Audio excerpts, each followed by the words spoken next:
네. 인제 중간 시험은 잘 보셨죠? 이제 우리 교재 인제 이어서 갈 건데 이제 우리 업무방해죄 우리 지난 시간 마지막에 인제 요걸 업무방해죄까지 봤는데 업무방해죄 이후에 인제 업무방해죄 이후부터 다시 한번 좀 살펴보겠습니다. 그 문제 중에서도 요건을 잘 보시라고 그랬죠. 그래서 문제를 신용훼손죄 공부하면서도 신용훼손죄 잠깐 볼까요?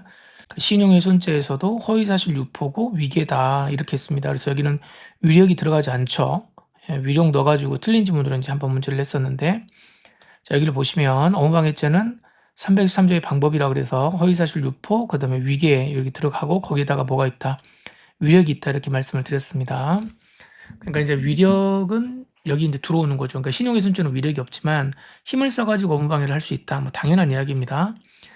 자 그리고 이제 공무는 포함되지 않는다고 말씀을 드렸고 업무방해죄에 있어서 가장 이제 대표적인 케이스가 많이 나오는 게 뭐냐면 노동쟁입니다. 이게 데모하는 거 있죠. 데모를 하다 보면 당연히 이제 그 회사의 업무가 방해가 될 것이에요. 그래서 이제 그 사측에서는 노동쟁의를 하게 되면 노조를 업무방해죄로 고소를 해버립니다. 하나로 이제 묶여버리고 그러면은 노동조합이 상당히 힘이 빠지죠. 이제 그래서 이게 위력에 의한 업무방해죄가 된다고 이제 이렇게 봤었는데 이게 지금 판례가 바뀌어서 이거 이제 당연히 노동쟁의는 헌법상 기본권이다 이렇게 봅니다. 그래서 이 부분도 우리 교재에 그 246쪽을 보시면은 이쪽에 이제 관련 판례들이 나와 있어요. 그래서 당연히 업무방해죄가 성립이 되는 건 아니고 왜냐하면 노동쟁의 한다고 하는 것 자체가 헌법에서 보장하고 있는 권리예요. 그러니까 이 약자에게 주어질 수 있는 당연한 권리이기 때문에 이것은 할 수 있는 것이고 다만 뭐 사용자도 그냥 당할 수는 없으니까 전제를 다합니다. 그래서 이걸 하려면은 당연히 뭐 총투표도 거쳐야 되고 예고도 다 해야 되고 언제까지 뭐 어떤 조건을 들어주지 않으면 언제 하겠다라고 하는 것을 이제 말해 줘야 되는 거죠. 그래야 사용자도 예측 가능성이 있는 거죠. 그래서 단서를 달아서 이제 사용자가 예측할 수 없다면은 그런 상황에서 막 아주 전격적으로 이렇게 일을 해버리면 안 된다. 그런 의미에서는 이제 사용자가 예측할 수 없다면 성립할 수 있다. 요거 이제 이런 판례로 이제 바뀌어 있어요. 그래서 교재를 통해서 한번 살펴보시고 그다음에 업무방해죄의 성격은 추상적 위헌범입니다. 위헌범. 그래서 그 방해의 결과가 실질적으로 꼭 나타날 것까지는 아니고 업무방해의 위험성이 그 업무방해의 결과가 초래될 위험이 발생하면 된다 이렇게 보는 거죠. 그러니까 처벌의 범위를 굉장히 앞으로 당겨 놓고 있어요. 그리고 이제 다시 교재 앞으로 가보시면은 좀 몇 가지 좀 보도록 하겠습니다. 업무방해죄가 되는 경우에요. 허위사실 유포 위계에 되는 경우인데 이런 것들 대표적으로 한번 보시면 됩니다. 대학교 총장이 입학사정위원들에게 허위로 작성된 사정보에 따라서 입학사정을 하게 했다. 그러면 이거는 이제 왜 제가 이걸 집어넣었냐면 대학교 있죠. 학교 내에서 뭔가 잘못된 것들이 있을 수 있어요. 그러니까 뭐 신입생을 부정하게 뽑는다거나 또 이제 뭐 학생들이 뭐 이렇게 부정행위를 한다거나 뭐 이런 걸 하게 되면 다 뭐가 되냐면은 업무방해죄가 됩니다. 그래서 국립대학은 이제 뭐 우리 대학처럼 국립대학 같은 데는 이제 공무집행 방해죄가 되는 거고 사립대학은 이제 업무방해죄가 되는 거고 그렇게 되는 거예요. 보시면 이제 노동조합 간부들이 회사와 협의 없이 일방적으로 휴무를 결정했다 이런 거예요. 일방적으로 결정한 거 이런 당연히 이런 건 되죠. 바뀐 판례에 의해서도 이런 경우는 당연히 됩니다. 예측 가능성이 없기 때문에. 그다음에 이 판례 보세요. 요게 인제 떠들썩한 사건들이죠, 이런 것들. 그래서 여러분들 아마 고등학교 때 이런 일이 있을 수 있습니다. 그래서 피고인 가불이 공모해서 자 어떻게 돼요? 그 봉사활동 허위로 이렇게 하는 거요. 이런 거 다 이제 다 걸리면은 다 뭐가 되냐면 업무방해죄가 된다. 이렇게 보시면 됩니다. 자 판례 하나 우리 교재에 없는 건데 하나 더 좀 보겠습니다.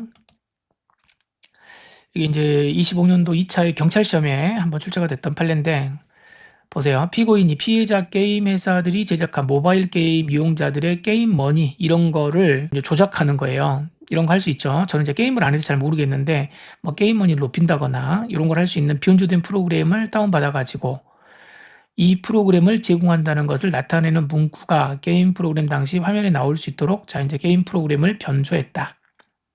그리고 나서 자기가 개발한 어플리케이션 공유판에다가 인제 올려놓은 거예요. 그래서 자기가 이제 올려놓으면서 이 프로그램을 다운받으면은 뭐 어떤 특정한 프로그램의 게임머니나 능력치를 높게 할 수 있다. 이렇게 인제 해 가지고 게시를 해 놨답니다. 그런데 피고인이 어떠한 방법으로 변조된 게임 프로그램을 실행하여 게임 서버에 접속하는지 이런 것들은 전혀 하지 않고 그냥 단순하게 이 변조된 프로그램 자체만 게시를 해 놨다.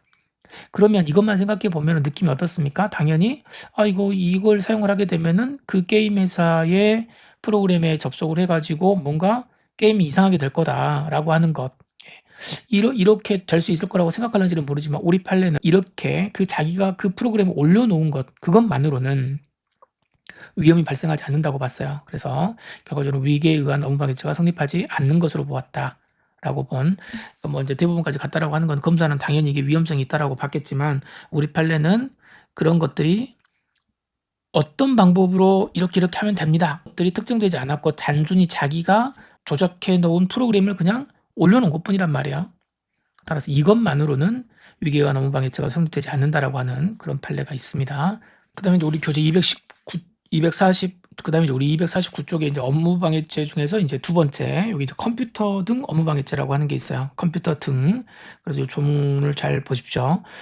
업무방해를 예전에는 이제 허위사실을 유포하거나 위계하거나 위력으로만 사용을 했는데 이제는 뭘 한다는 거예요? 컴퓨터가 이제 들어왔죠. 컴퓨터가 들어오고 나니까 이거 가지고 장난쳐가지고 업무를 방해하는 경우가 있다는 거예요. 컴퓨터 등 정보 처리 장치 또는 전자기록 등 특수매체 기록, 요게 이제 우리 객체죠. 저기 객체이고, 자 이제 여기 요거 보세요. 이거를 손괴하거나 그러니까 아예 전자기록 자체를 아주 그냥 어디다 집어 던져버릴 수도 있잖아요. 그래서 손괴하거나 못쓰게. 그 다음에 그 정보 처리 장치에 허위의 정보, 거짓말 정보, 그 다음에 부정한 명령을 입력하거나 또는 기타 방법이 있습니다. 이렇게 해가지고 자 문제는 뭐냐면 정보 처리 장치에 장애를 발생해야 돼요. 아시겠죠? 일단 정보 처리 장치에 장애는 발생하게 하고 사람의 업무를 방해해야 되는데 여기 사람의 업무는 지금 다 우리 업무방해죄가 뭐예요? 추상적 위헌범이기 때문에 이 사람이 업무를 방해하는 거는 실질적으로 꼭 방해해야 될 필요가 있는 건 아니고 방해할 위험성이면 족하다. 그렇지만 뭐는 있어야 돼요? 정보 처리에 장애는 발생을 해야 된다. 이렇게 보는 거예요.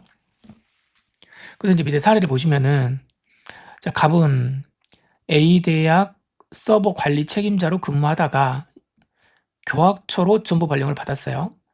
그러면 이 사람이 이제 2월 10일부터 교학처로 정보 발령을 받았으니까 그 전에 하던 거는 인수인계를 해줘야 되는 건데 2월 12일이니까 여기 2월 12일 날 정보 발령을 받았고 2월 12일 날 어떻게 됐다는 거예요?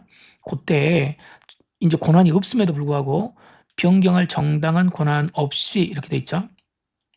권한 없이 뭐였다? 관리자 계정에 접속하여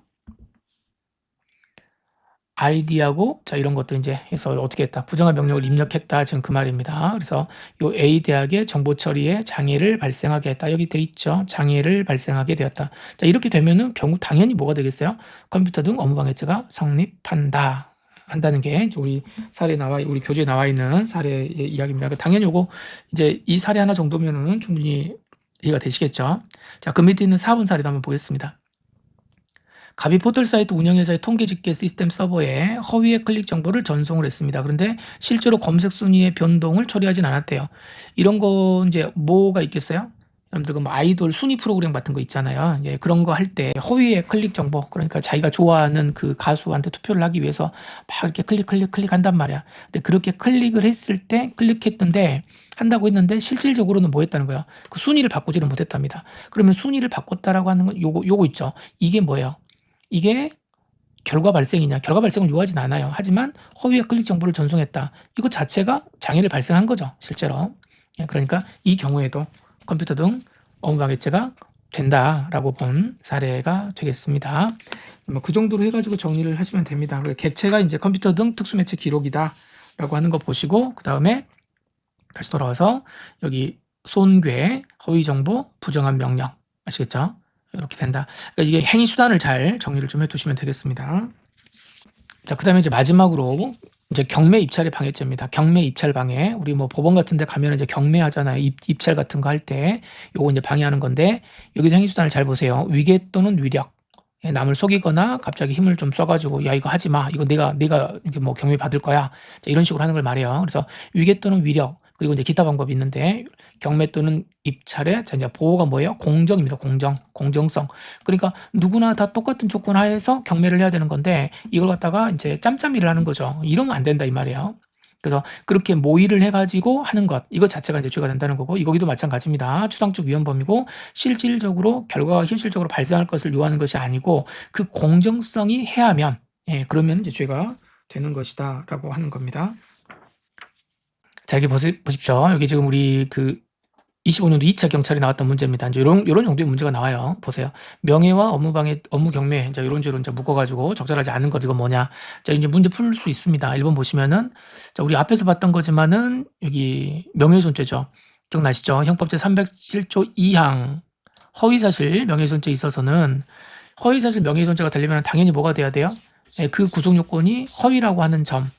예, 그 점을 다 뭐 해야 돼요? 인식이 있어야 된다 그랬죠. 요게. 그래서 허위라고 하는 사실만 있으면 되는 것이고 꼭 그 사람을 꼭 뭐 해야 된다. 비방해야 될 목적이 있을 것까지는 아니다. 이렇게 보시면 됩니다. 예. 두 번째, 자 이제 2번 모욕죄. 모욕죄라고 하는 건 이제 욕하는 거라고 그랬죠. 모욕죄라고 하는 것은 자 사실을 적시하지 아니하고 맞죠? 그냥 한다고 그랬죠. 사람의 외부적 명예를 침해할 만한 추상적 판단, 그 욕하는 것이다 이런 뜻이에요. 하지만은 약간 좀 무례하고 예의에 벗어난 정도, 요런 정도는 괜찮다. 우리가 이제 뭐 단순하게 욕하는 정도면 특별하게 모욕죄가 성립되는 건 아니다. 자, 3번. 갑이 어떠한 방법으로 변조된 게임 프로그램을 이용하여 게임 서버에 접속해 있는지 관하여 자 여기 전혀 특정하지 아니한 채 우리 이제 방금 제가 먼저 한 번 더 살펴봤던 판례죠. 예, 그래서 전혀 특정하지 않은 채 게시 유포했다. 그것만으로 자, 그렇게 됐다면 자, 위계에 의한 업무방해죄라고 볼 수 없다. 이거는 이제 체크를 해 두십시오. 자, 4번은 이제 경매 입찰 방해죄입니다. 입찰 참가자들 사이에 담합 행위가 입찰 방해죄가 되기 위해서는 이건 우리가 따로 보지 않아도 당연한 거예요. 입찰 참가자들 전체가 다 담합이 이루어져야 되겠습니까? 그럴 필요는 없죠. 예, 뭐 3명만 하고 1명은 이제 제대로 했다. 이런 경우에도 당연히 입찰의 공정성을 해야 하는 것이기 때문에 당연히 입찰 방해죄는 성립된다고 봐야 된다. 그래서 이제 전원 사이에 여기가 틀렸겠네요. 전원 사이에 담합이 이루어져야 되는 것이고 이 부분이 틀렸다 이렇게 보시면 됩니다. 그러니까 뭐 이런 정도의 문제입니다. 그러니까 저희 문제 통해서 한번 좀 살펴봤으니까 이 정도로 정리하시면 되겠습니다.